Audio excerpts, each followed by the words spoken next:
Bonsoir et bienvenue dans le journal insubmersible.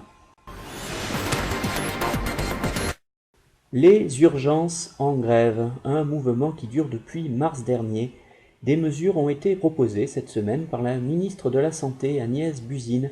L'une d'entre elles est d'offrir aux professionnels non médecins des compétences élargies pour pouvoir prendre en charge les patients. C'est déjà le cas depuis 2 mois dans cet hôpital de Nancy. Monique, qui de formation est chargée de nettoyer le matin tous les sols et les toilettes, enchaîne désormais les transplantations cardiaques tous les après-midi. Un rythme épuisant qui a malheureusement des conséquences. Car si en 2 mois Monique a sauvé plus d'une centaine de personnes d'une mort certaine, c'est au détriment de son travail de personnel d'entretien. Ainsi, la poussière s'est accumulée de façon dramatique sur la lampe et le bureau en acajou du chef de clinique Monsieur Morel, très présent dans cet hôpital.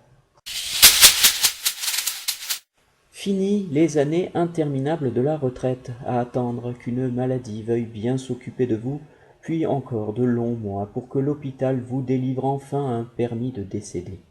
Désormais, vous ne vous verrez plus vieillir grâce à la nouvelle réforme des retraites.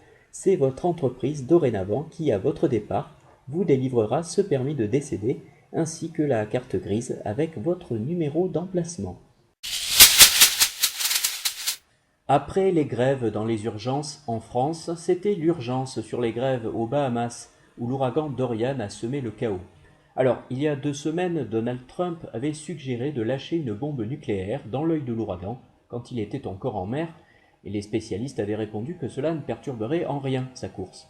Eh bien, aujourd'hui, un autre spécialiste soutient la proposition du président. Envoyer une bombe dans l'ouragan pourrait très bien le disperser, même si celui-ci est déjà sur les États-Unis. Cela ne présenterait en outre absolument aucun danger. Ce matin, sur Twitter, Donald Trump a remercié pour ce soutien M. Pyongyang du Centre de recherche météorologique de Tokyo. Emmanuel Macron serait-il moins coléreux quand on le contredit en public? En effet, le président aurait moins souvent les abeilles depuis qu'elles meurent sous les pesticides. En bref, fin de l'enquête sur la mort dans sa cellule en août dernier du financier proxénète Jeffrey Epstein. Après plus d'1 mois de recherche, l'arme du suicide a été retrouvée. On se retrouve tout de suite après ce message du gouvernement.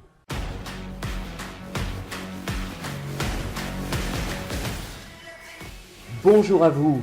Vous vous sentez fatigué en permanence. Vous vous répétez à longueur de journée des phrases comme « je ne vais pas y arriver, c'est trop dur, je ne suis pas capable ». Toutes ces phrases qui vous empêchent de vous lever chaque matin avec une énergie qui vous pousse à vous dépasser, à vous engager davantage. Vous pensez en fait être arrivé au bout du chemin. Mais si en fait ce chemin continuait encore à perte de vue, si vous étiez encore capable de renverser des montagnes en allant chercher au fond de vous cette énergie que vous ne soupçonnez pas, tout cela c'est possible. Vous pouvez devenir cette machine de détermination qui crée des résultats de dingue. Et ça, dès maintenant. Réforme des retraites. Vous êtes encore capable de faire beaucoup plus que vous n'imaginiez.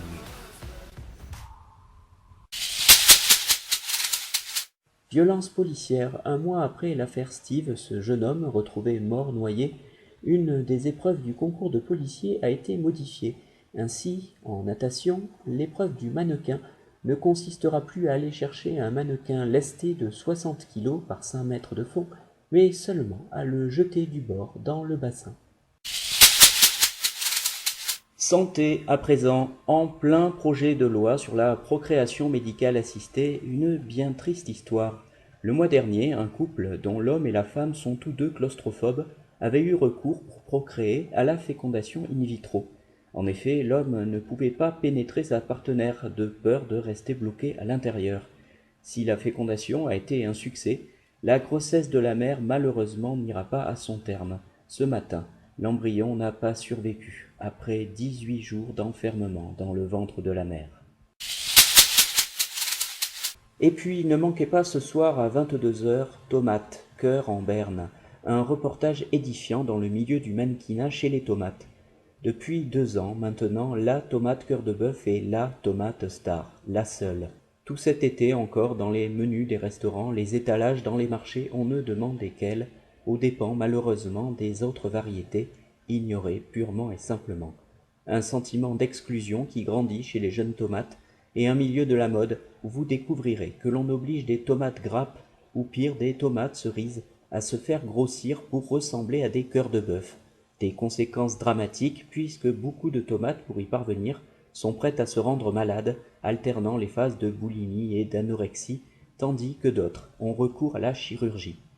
Tomates, cœur en berne, c'est ce soir à 22 heures. C'est la fin de ce journal. Je vous rappelle l'information principale.